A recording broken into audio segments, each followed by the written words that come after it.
അസ്സലാമു അലൈക്കും വറഹ്മത്തുള്ളാഹി വബറകാത്ത്. അൽഹംദുലില്ലാഹി വഹ്ദ വസ്സലാത്തു വസ്സലാമു അലാ മൻ ലാ നബിയ ബഅദ. പ്രിയപ്പെട്ട കൂട്ടുകാരെ, എല്ലാവർക്കും സുഖം തന്നെയല്ലേ? അൽഹംദുലില്ലാ. ഇപ്പോൾ പല കുട്ടികളും കമൻറ്റ് ബോക്സിൽ അൽഹംദുലില്ലാ എന്ന് പറയുന്നതൊക്കെ ഒഴിവാക്കിയിട്ടുണ്ട്. നിങ്ങൾ നിരന്തരം എപ്പോഴും കമൻറ്റ് ചെയ്യുക. നമ്മൾ ഒരുപാട് സന്തോഷത്തിലല്ലേ, ഒരുപാട് റാഹത്തിലല്ലേ, ഒരുപാട് പ്രയാസം സഹിക്കുന്നവരുണ്ട്. ആ കൂട്ടത്തിലൊന്നും നമ്മൾ പെടുന്നില്ലല്ലോ. നമുക്ക് ചെറിയ ചെറിയ പ്രയാസങ്ങൾ ഉണ്ടെങ്കിൽ തന്നെ അതിനേക്കാൾ വലിയ പ്രയാസം ഉള്ള ഒരുപാട് ആളുകളുണ്ട്. അതിൽ നിന്നൊക്കെ അല്ലാഹ് നമ്മളെ സംരക്ഷിച്ചില്ലേ. നമ്മളെപ്പോഴും സന്തോഷത്തിലല്ലേ. അപ്പോൾ എപ്പോഴും നമ്മൾ നിരന്തരം സുഖല്ലേ എന്ന് ചോദിച്ചാൽ അൽഹംദുലില്ലാ എന്ന് പറയണം. നിങ്ങൾ കമൻറ്റ് ചെയ്യുക കേട്ടോ. ഓക്കെ, ഇൻഷാ അല്ലാഹ്. കമൻറ്റുകൾ ഓരോരുത്തർ പറയുന്നുണ്ട്. മാഷാ അല്ലാഹ്, മാഷാ അല്ലാഹ്, സന്തോഷം. ഇന്ന് ദ കീ ടു ജന്ന പ്രവേശിച്ചാലോ?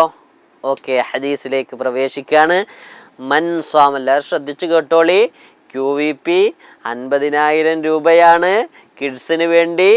അങ്ങനെയുള്ള സമ്മാനങ്ങൾ, ആ ഒരു തുകക്കുള്ള സമ്മാനങ്ങളാണ് നമുക്ക് വേണ്ടി ഒരുക്കിയിട്ടുള്ളത്. അപ്പോൾ എല്ലാവരും റെഡിയായി ഇരിക്കുക. അതോടൊപ്പം ജീവിതത്തിലേക്ക് പകർത്തണം എന്നുള്ളതാണ് കാര്യമായി നമ്മൾ ചെയ്യേണ്ടത്. അതിനുള്ള നമുക്ക് തൗഫീഖ് നൽകട്ടെ. അപ്പോൾ മൻ സ്വാമ റമളാന, ഒരാൾ റമളാൻ മാസത്തിൽ നോമ്പനുഷ്ഠിക്കുകയാണെങ്കിൽ ഈമാനം വഹ്തിസാബൻ ഗുഫിറ ലഹു മാ തഖദ്ദമ മിൻ ദംബിഹി, ഒരാൾ വിശ്വാസത്തോടുകൂടി പ്രതിഫലം കാംക്ഷിച്ചുകൊണ്ട് ഒരാൾ റമളാൻ മാസത്തിൽ നോമ്പനുഷ്ഠിച്ചാൽ ഗുഫിറ ലഹു മാ തഖദ്ദമ മിൻ ദംബിഹി, അവൻ മുൻകഴിഞ്ഞ കാലത്ത് ചെയ്ത എല്ലാ പാപങ്ങളും അല്ലാഹു സുബ്ഹാനഹു വ തആല, തെറ്റുകൾ അല്ലാഹു സുബ്ഹാനഹു വ തആല മാപ്പ് തരുന്നതാണ് എന്ന് പ്രവാചകൻ സല്ലല്ലാഹു അലൈഹി വസല്ലം നമുക്ക് പഠിപ്പിച്ചു തരികയാണ്.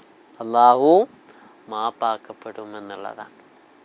എത്ര വലിയ പുണ്യാണ് നമ്മൾ നോമ്പനുഷ്ഠിക്കുന്നതിലൂടെ, നോമ്പ് നോക്കുന്നതിലൂടെ നമുക്ക് കിട്ടുന്നത്. സന്തോഷമല്ലേ? ഇവിടെ പണ്ഡിതന്മാർ പറയുന്നുണ്ട്, വൻപാപത്തിൽ പെടാത്ത ഓരോ പാപങ്ങളാണ് ഇതിലൂടെ അല്ലാഹു സുബ്ഹാനഹു വ തആല മായ്ക്കുന്നത്. നമ്മൾ നോമ്പനുഷ്ഠിച്ച നമ്മുടെ ഓരോ ചെറിയ പാപങ്ങൾ അല്ലാഹു സുബ്ഹാനഹു വ തആല മായ്ച്ചു കളയും എന്നുള്ളതാണ്. അതുപോലെ ഇനി നമ്മുടെ എല്ലാ ചെറിയ പാപങ്ങളും മായ്ച്ചു കളഞ്ഞാലോ വലിയ പാപങ്ങൾ, അതിൻ്റെ ശിക്ഷയുടെ വീര്യം ഇങ്ങനെ കുറയുമെന്നെല്ലാം പണ്ഡിതന്മാർ വിശദീകരിക്കുകയാണ്. അപ്പോൾ എങ്ങനെയെങ്കിലും നമ്മളെ സ്വർഗത്തിലേക്ക് ഇടുക എന്നുള്ളതാണ്.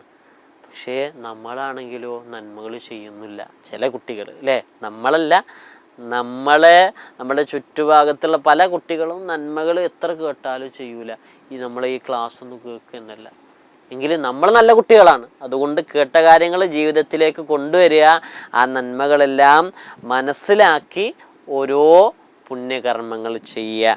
നോമ്പനുഷ്ഠിക്കുമ്പോൾ, നോമ്പ് നോക്കുമ്പോൾ ഈ കൂലി നമ്മൾ മനസ്സിലിങ്ങനെ ഉണ്ടാകണം. അല്ലാഹ്, ഞാൻ കറക്റ്റ് നോമ്പ് നോറ്റാൽ എൻ്റെ പാപങ്ങളെല്ലാം മായ്ച്ചു കളയല്ലോ, സന്തോഷം എന്നുള്ളൊരു ചിന്ത നമ്മളിലുണ്ടാകണം. ഓക്കെ, ഇന്ന് സൂറത്തുൽ അലക്കിലെ 11-12 വചനങ്ങളാണ് നമ്മൾ പഠിക്കുന്നത്. കാന അലൽ ഹുദാ, ഇവിടെ നീ കണ്ടുവോ അദ്ദേഹം, ആ അടിയാൻ സന്മാർഗത്തിലാണെങ്കിൽ, ഔ അമറ ബിത്തഖ്വ, അല്ലെങ്കിൽ അദ്ദേഹം സൂക്ഷ്മത, ഭയഭക്തിയെ പറ്റി കൽപ്പിക്കുകയാണെങ്കിൽ. അപ്പോൾ ഇവിടെ ഭയഭക്തിയെ പറ്റിയാണ് അല്ലാഹു സുബ്ഹാനഹു വ തആല പറഞ്ഞത്. സൂക്ഷ്മത പാലിക്കാൻ വേണ്ടിയാണ് പറഞ്ഞത്. അഥവാ നമ്മൾ സന്മാർഗത്തിലുള്ളവരാണോ, നമ്മൾ സ്വർഗത്തിലേക്ക് പ്രവേശിക്കാൻ ചെയ്യേണ്ട കാര്യങ്ങൾ ചെയ്യുന്നവരാണോ എങ്കിൽ നമ്മൾ ഭയഭക്തിയുള്ളവരായിരിക്കും എന്ന് അല്ലാഹു സുബ്ഹാനഹു വ തആല പറയുകയാണ്. അപ്പോൾ ഭയഭക്തി നമ്മുടെ ജീവിതത്തിൽ എപ്പോഴും ഉണ്ടാകണം. തഖ്വ അല്ലേ, നോമ്പനുഷ്ഠിക്കുന്നത് എന്തിനു വേണ്ടിയാണ്? തഖ്വ ഉള്ളവരാകാൻ വേണ്ടിയാണ്. തഖ്വ നമ്മൾ ഉണ്ടാക്കിയെടുത്താൽ സ്വർഗ്ഗമാണ് കിട്ടുക. ഉഇദ്ദത്ത് ലിൽ മുത്തഖീൻ, സ്വർഗ്ഗാർക്കാണ് ഉണ്ടാക്കിയത്? തഖ്വ ഉള്ളവർക്ക് വേണ്ടിയാണ് ഒരുക്കി വെച്ചിട്ടുള്ളത്. അതുകൊണ്ട് എന്ത് ചെയ്യുക, എല്ലാവരും നോമ്പിലൂടെ തഖ്വ ഉണ്ടാക്കിയെടുക്കുക. അഥവാ ഞാൻ തിന്മ ചെയ്യൂല, തിന്മ ചെയ്താൽ അള്ളാഹിൻ്റെ ശിക്ഷ നരകത്തിൽ പ്രവേശിക്കേണ്ടി വരും. ഞാൻ നന്മ ചെയ്യട്ടെ, നന്മ ചെയ്താലോ അള്ളാൻ്റെ അനുഗ്രഹമായ സ്വർഗത്തിലേക്ക് പ്രവേശിക്കാമല്ലോ എന്നുള്ള ചിന്ത, അതാണ് തഖ്വ. എന്നിട്ട് എന്ത് ചെയ്യുക? നന്മകൾ ചെയ്യുക, തിന്മകളിൽ നിന്നും മാറി നിൽക്കുക. അപ്പോൾ തഖ്വ അത് നമ്മുടെ ജീവിതത്തിൽ വേണം. തഖ്വ ഉള്ളവരുടെ സ്വഭാവം, അവരുടെ ജീവിതത്തിൽ എന്തെല്ലാം നന്മകളായിരിക്കും ഉണ്ടാകുക എന്നുള്ളത് ആ ഒരു മരത്തിൽ നിങ്ങൾക്ക് ചില കോളങ്ങളുണ്ട്, അവിടെ അങ്ങനെ നിങ്ങൾ എഴുതണം. ഓക്കെ, അതാണ് ഇന്നത്തെ ലെവലപ്പ്. അതുപോലെ റമളാൻ ഡെയിലി സ്ട്രീക്കിൽ ഇന്ന് നമുക്ക് വേണ്ടി പറഞ്ഞിട്ടുള്ളത് വെള്ളിയാഴ്ച ഏത് സൂറത്താണ് പാരായണം ചെയ്യേണ്ടത്? വെള്ളിയാഴ്ച സൂറത്തുൽ കഹ്ഫ്. അപ്പം അത് പാരായണം ചെയ്യാറുണ്ടോ? ഇനി എപ്പോഴും ചെയ്യണം. ഓക്കെ, ഇന്നെപ്പോഴും സൂറത്തുൽ കഹ്ഫ് പാരായണം ചെയ്യണം. അങ്ങനെ തീരുമാനമെടുക്കുക. എപ്പോഴാണോ നമ്മൾ പാരായണം ചെയ്യുന്നത് അപ്പം പോയിൻ്റാണ്ട് ഇടുക. അള്ളാഹു നമ്മെ അനുഗ്രഹിക്കട്ടെ. അസ്സലാമു അലൈക്കും വറഹ്മത്തുള്ളാഹി വബറകാത്ത്. പ്രിയപ്പെട്ട കൂട്ടുകാരെ, റമളാൻ മാസത്തിലെ സൽക്കർമ്മങ്ങൾ പ്ലാൻ ചെയ്യാൻ റമളാൻ ക്വസ്റ്റ് കൂടെ ഉണ്ടല്ലോ. അതിനോടൊപ്പം വിസ്ഡം ബാലവേദി ഒരുക്കുന്ന ഒരു കുഞ്ഞു സർപ്രൈസ് ഇതാ.